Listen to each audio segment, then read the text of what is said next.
Muy buenas. Hoy vamos a hacer algo especial. Vamos a viajar en el tiempo, al momento justo en que nació la IA moderna tal y como la conocemos. Vamos a desgranar ese paper que lo cambió todo, el que por fin consiguió que una máquina pudiera ver el mundo pues casi como lo vemos nosotros. Y es que esa es la pregunta del millón, ¿verdad? ¿Cómo consiguieron los ordenadores ver? Porque, a ver, durante décadas que una máquina mirara una foto y dijera, eso es un gato, con la misma soltura que un niño, parecía cosa de ciencia ficción. Pero de repente, en 2012, ¡pum!, algo cambió. Y cambió para siempre. Venga, vamos a ver qué fue exactamente. Vale, este va a ser nuestro recorrido. Primero, hay que entender el pedazo de reto que había sobre la mesa. Después, presentaremos al protagonista, AlexNet, y su idea tan radical. Nos meteremos en las tripas de su arquitectura, veremos cómo reventó todos los récords y al final hablaremos de la revolución que, sin exagerar, provocó. Venga, pues vamos a ello. Empezamos por el principio. Y es que para entender la magnitud de lo que hizo AlexNet es crucial ponerse en situación y ver el panorama de antes, que, la verdad, era un poco un callejón sin salida para la visión por ordenador. A ver, que no es que los sistemas de la época fueran inútiles, ¿eh? Podían hacer cosas, como reconocer números escritos a mano o caras en fotos de estudio, todo muy controlado, con la luz perfecta. Pero claro, el mundo real es un caos. Ángulos raros, sombras, fondos que distraen. Un simple gato puede aparecer de 1000 formas distintas, y los modelos de entonces sencillamente se hacían un lío. No daban la talla ante tanta variabilidad. El problema, en el fondo, no era solo de algoritmos, era de escala. Pensemos en ello. Para que una máquina aprenda la increíble variedad del mundo, necesita un profe que le enseñe millones y millones de ejemplos. Y justo ahí es donde entra en juego ImageNet, que fue, básicamente, ese profesor, uno colosal. Hablamos de 1.200.000 imágenes. Ojo al dato. Esa fue la munición con la que contaban.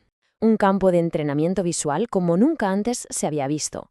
Era justo la escala que hacía falta para, de una vez por todas, poder enseñarle a una IA cómo es el mundo real, con toda su riqueza y su caos. Y no era solo un tema de distinguir perros de gatos. El reto era identificar 1000 categorías diferentes. 1000. O sea, desde tipos concretos de setas a razas de perro, pasando por modelos de coche, la complejidad de la tarea era una auténtica locura. Así que con el escenario ya listo, un reto enorme y datos a montones, faltaba el contendiente. Y aquí es donde aparece nuestro protagonista.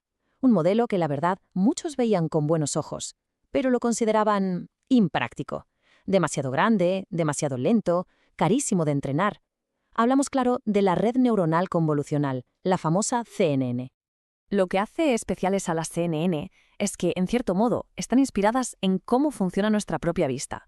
Están diseñadas para trabajar con datos en cuadrícula, como los píxeles de una foto. Y son buenísimas encontrando patrones pequeños, locales, pues como un borde, una esquina, una textura. El gran pelo era que, hasta entonces, entrenar una de estas redes que fuera lo bastante grande y profunda era una misión casi imposible. Pues bien, los creadores de AlexNet decidieron ir a por todas. Construyeron un auténtico monstruo para la época, 60 millones de parámetros. Para que nos hagamos una idea, es como tener 60 millones de pequeñas ruedecitas que la red tiene que aprender a girar y ajustar a la perfección. Una cifra astronómica que necesitaba una potencia de cálculo que simplemente no cabía en un solo ordenador. Entonces, la pregunta es obvia. ¿Cómo lo hicieron? ¿Cómo consiguieron domar a semejante bestia computacional? Pues la clave está en una serie de trucos e innovaciones súper inteligentes. Digamos que son los ingredientes de la salsa secreta que lo cambió absolutamente todo. El primer ingrediente clave, y quizás el más importante, fue un tipo de neurona totalmente nuevo, la ReLU. A ver, las neuronas que se usaban antes eran como cañerías que se atascaban enseguida, y eso hacía que el aprendizaje se volviera lentísimo, a veces hasta se paraba. Las ReLU, en cambio, eran súper eficientes. Su lógica era muy simple. Si la señal que llega es positiva, la dejo pasar. Si es negativa, la bloqueo. Y ya está. Este simple cambio hizo que todo el proceso de aprendizaje fluyera muchísimo más rápido. Y aquí se ve el impacto real de ese cambio. No estamos hablando de una pequeña mejora, ¿eh? El paper demostró que usar neuronas ReLU hacía que la red aprendiera hasta 6 veces más rápido. Esto, en la práctica, fue lo que convirtió un entrenamiento que podría haber durado meses en algo de apenas unas semanas. Lo hizo posible, vamos. Pero ojo que la ReLU no fue el único as en la manga. Para poder con el tamaño brutal de la red, hicieron algo muy listo. La partieron en dos y la entrenaron en dos tarjetas gráficas a la vez, en dos GPUs. Además, usaron una técnica llamada overlapping pooling para mejorar un poquito la precisión. Y luego, algo fundamental, el dropout. Imaginaos que mientras la red aprende, de vez en cuando, apagamos al azar la mitad de las neuronas. ¿Qué se consigue con eso? Pues se obliga a la red a no depender de ninguna neurona en concreto. Se hace más fuerte, más robusta. Es como un equipo de fútbol que entrena con jugadores de menos de vez en cuando para que todos aprendan a apañárselas y ser más versátiles. Vale, pues con todo este arsenal de trucos e innovaciones, el equipo se plantó en la competición ImageNet de 2012. Ellos aún no lo sabían, claro, pero el mundo de la visión por ordenador estaba a punto de llevarse un meneo histórico, de esos que lo cambian todo para siempre. En una esquina del ring teníamos los métodos de toda la vida. Sistemas súper complejos donde los ingenieros se pasaban meses diseñando a mano detectores de bordes, de texturas, para luego dárselo a un clasificador. Y en la otra esquina, AlexNet, un único modelo, gigante, profundo, que lo aprendía todo él solito desde cero, mirando directamente los píxeles de la imagen. Dos filosofías completamente opuestas. ¿Y el resultado? Bueno, el resultado fue un caos técnico en el primer asalto. Lo más impactante no es solo que AlexNet ganara, es por cuánto ganó. El segundo clasificado, que no era malo, tuvo un 26,2% de error, una cifra bastante decente para la época. AlexNet lo destrozó. Bajó la tasa de error hasta el 15,3%, o sea, más de 10 puntos de diferencia.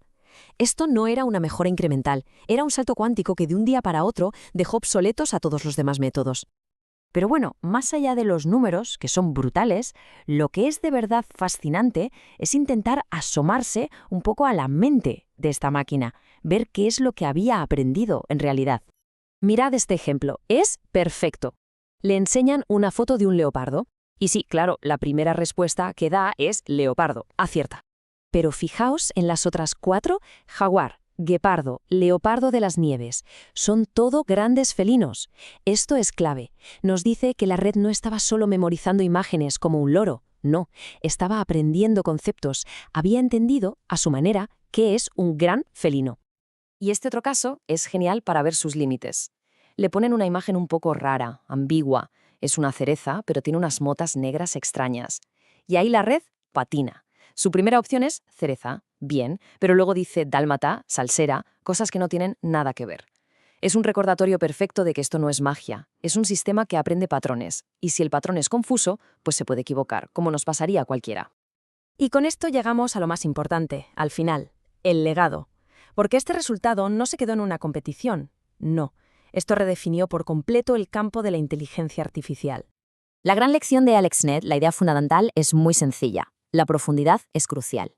El hecho de tener muchas capas, una encima de la otra, es lo que permite a la red aprender a distintos niveles de abstracción. Las primeras capas aprenden a ver cosas simples, como bordes y colores.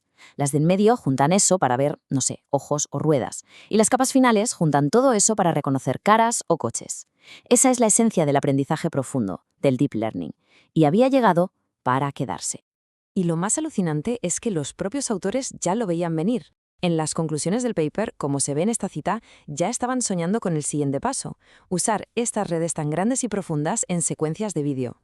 Un campo donde hoy, por supuesto, son la base de todo. Estaban literalmente abriendo la puerta a un futuro que es, en gran parte, el mundo en el que vivimos ahora. Y esa es la reflexión con la que nos quedamos. AlexNet fue el Big Bang del Deep Learning moderno. Fue la chispa que lo empezó todo. Demostró que si juntas 3 ingredientes, una cantidad brutal de datos, una potencia de cálculo masiva y la arquitectura adecuada, las máquinas pueden empezar a percibir el mundo de una forma que antes era impensable. Así que la pregunta que nos deja en el aire es, si esto fue solo el principio, ¿qué será lo próximo que la inteligencia artificial aprenda a ver? ¿Hay algún límite?